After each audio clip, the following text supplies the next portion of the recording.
leadership is not measured by how far you travel, but by where your heart returns.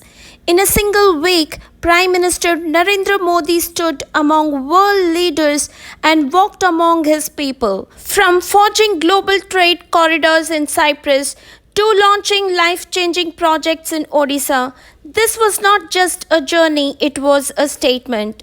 A statement that India's rise is not just diplomatic, it is deeply personal, deeply rooted.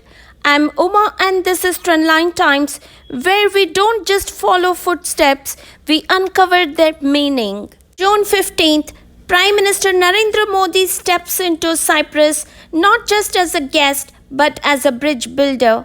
At the heart of his visit, the India-Middle East-Europe Corridor, a historic initiative that promises to reshape global trade routes and position India as a central force between continents. Backed by key global partners, IMEC is not just a corridor, it is a statement. A statement that India will connect East and West not through conflict but through commerce, cooperation and purpose. At the G7 outreach, Prime Minister Narendra Modi did not demand attention, he commanded respect. He brought India's voice to the world stage, a voice rooted in sovereignty, peace and sustainable growth.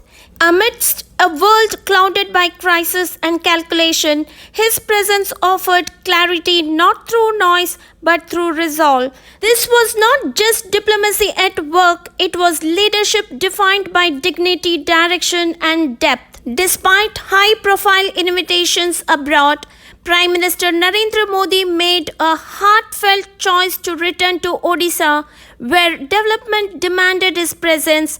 There, he launched 105 major projects worth over 18,600 crores, touching lives through railways, water, hospitals and highways. Leadership is not in headlines, it is in home soil, and Prime Minister Narendra Modi proved that again.